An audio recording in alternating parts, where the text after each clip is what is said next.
मिल गई, मिल गई, स्वर्ण मुद्राएं मिल गई। साधु बाबा ने सत्य ही कहा था कि आज चमत्कार होगा। मिल गई, स्वर्ण मुद्राएं मिल गई।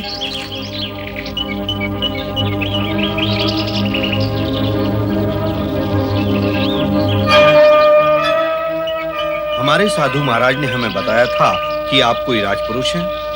उन्हीं साधु महाराज की आज्ञा और आशीर्वाद पाकर मैं अपनी पुत्री अंशुमति का विवाह आपके साथ करने के लिए वचनबद्ध हूँ।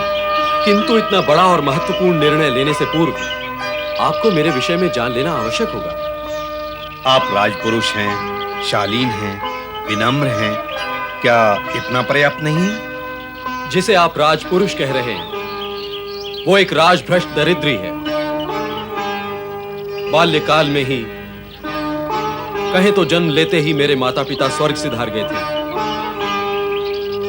विनम्र और शालीन तो मैं आपकी दृष्टि में हूं, अपनी दृष्टि में तो मैं एक अभागा हूं जिसने जन्म लेते ही अपने माता पिता को खो दिया। अर्थात अब तो आपको उनके नाम का स्मरण भी नहीं होगा। मैं तो केवल इतना जानता हूं कि मैं विदर्भ के महाराजा सत्यरथ और महारानी सुरथा का पुत्र हूं। महाराज सत्यरथ? तो तुम उनके पुत्र हो? आप उन्हें जानते थे? हाँ कुमार, मेरे तो वो परम मित्र थे।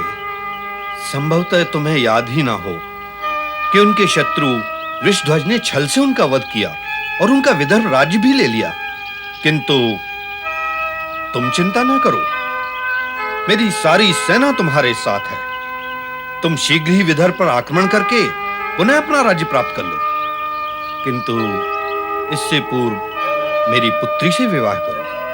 आदरणीय, आपकी कृपा, आत्मीयता एवं स्नेह पाकर मैं कृतार्थ हूं। किंतु अपनी माता की आज्ञा प्राप्त किए बिना मैं कोई कार्य नहीं कर सकता, और विवाह जैसा महत्वपूर्ण कार्य तो कदापि नहीं।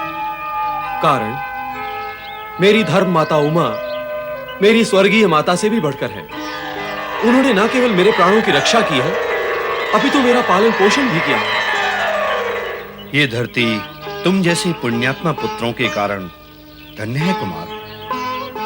सुनो धर्मगुप्त, मुझे वट वृक्ष के नीचे ये स्वर्ण कलश मिला है। साधु बाबा ने जो कहा था वैसा ही चमत्कार हो गया। ऐसा ही एक चमत्कार मेरे साथ भी हो गया है। चमत्कार एवं अलौकिक घटनाएं उन्हीं के साथ घटित होती हैं जिन पर भगवान शिव की कृपा हो। भोलेनाथ के कृपा पात्र धर्मगुप्त को गंधर्वराज कोद्राबिन ने अपनी सेना की सहायता दी और धर्मगुप्त ने विदर्भ पर आक्रमण कर दिया। किंतु विदर्भ का राजा वृषध्वज इन सभी घटनाओं से अनभिज्ञ था और सुरा सुंदरी में खोया हुआ था। आनंद आ गया। सुंदरी। महाराज, महाराज, महाराज, अनर्थ हो गया है महाराज। और क्या क्या हो गया है महामंत्री? अनर्थ और विनाश हो गया है महाराज। और अब तो केवल सर्वनाश होना शेष रह गया है महाराज। ये क्या कह रहे हो महामंत्री? सत्यरथ का पुत्र धर्मगुप्त? हाँ हाँ, धर्मगुप्त अपने पिता का बदला लेने हाथ में नंगी तलवार लिए इधर ही आ रहा है महाराज। क्या? तो हमारी नंगी तलवारें कहाँ हैं? कहाँ हैं?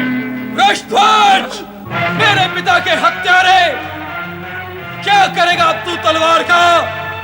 मेरी सेना ने विदर्भ राज व तेरे राज पे संपूर्ण अधिकार कर लिया है। अब तो तुझे तेरे किए का परिणाम भुगतना होगा। क्षमा क्षमा क्षमा, मुझे प्राणदान दे दो, प्राणदान दे दो मुझे। तूने किया था ये कार्य, तूने किया था ये क्षमा, तूने दिया था ये प्राणदान। जिस व्यवहार की दूसरों से आशा की जाती है पहले उसे स्वयं करना पड़ता है। वृषध्वज, सत्य कहते हो, सत्यव्रती ही ऐसा करते हैं। मुझ जैसा अहंकारी, प्रतिकारी और निर्बुद्धि भला सत्य व्यवहार को कैसे समझ सकता है? इसीलिए मैं प्राण दान मांग रहा हूं धर्मगुप्त। प्राणदान? अपने पिता के हत्यारे को प्राणदान? कदापि नहीं! सावधान, सावधान धर्मगुप्त।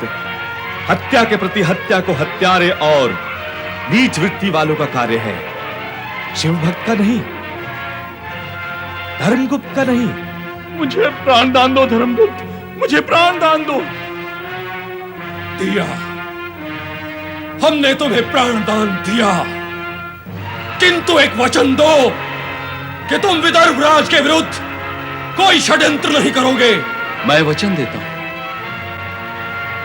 देता हूं कि विदर्भ राज और तुम्हारे विरुद्ध कोई षड्यंत्र नहीं करूंगा। तुम्हारे लिए सदैव शुभकामनाएं करता रहूंगा।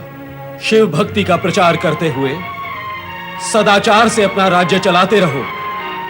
भगवान शिव तुम्हें सुबुद्धि दे। ओम नमः शिवाय। मेरी एक प्रार्थना है महाराज धर्मगुप्त, आप मेरे राज्य और विदर्भ राज्य का कार्यभार संभालें। मैं अपने जीवन की मुक्ति के लिए शिव प्रदोष व्रत करने जा रहा हूं। ओम नमः शिवाय। विदर्भ राज्य के प्रजाजनों, वर्षों पूर्व धर्मगुप्त के पिता सत्यरथ द्वारा प्रदोष व्रत पूर्ण न करने पर उनका वध हो गया था और उनका राज्य छिन गया था।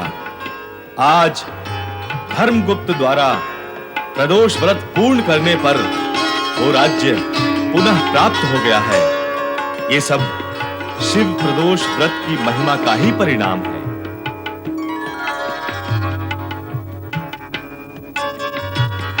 विदर्भराज महाराज धर्मगुप्त की जय! विदर्भराज महाराज धर्मगुप्त की जय! विदर्भराज महाराज धर्मगुप्त की जय!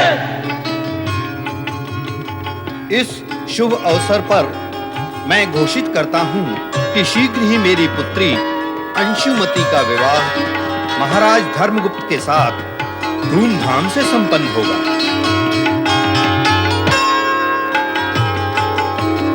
हर्षोल्लास के इस शुभ अवसर पर शिव कृपा से मैं आपको जो सूचित करना चाहता हूं, आज मैं जीवित आपके सामने खड़ा हूं तो वो मेरी माता उमा देवी की ममता का परिणाम है। इन्होंने पाल पोस कर मुझे बड़ा किया, इनका ये ऋण तो मैं उतार नहीं सकता, किंतु उपकारवश मेरा मस्तक सदा इनके चरणों में नतमस्तक रहेगा।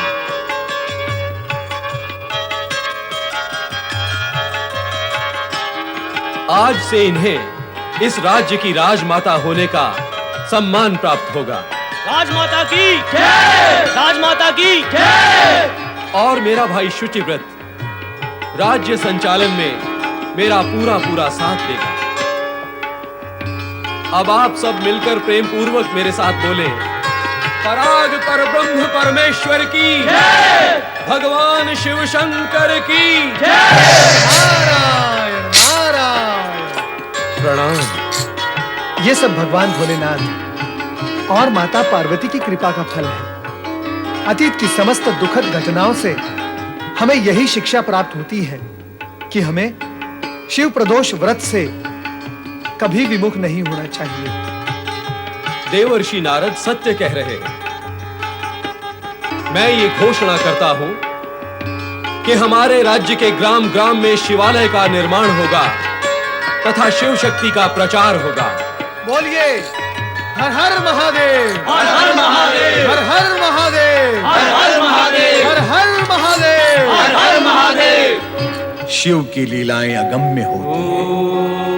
उनका आरंभ ऐसे बिंदु से होता है जहां शिव साक्षात उपस्थित नहीं होते, किंतु उनकी लीला का संकेत अवश्य उपस्थित रहता है।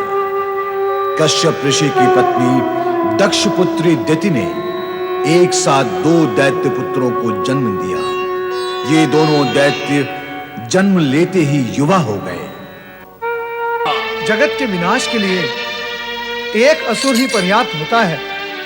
यहाँ तो 2-2 असुर राज तीनों लोकों पर आक्रमण करके विनाश लीला का आयोजन कर रहे हैं। नारायण नारायण। दैत्यराज हिरणाक्ष की जय!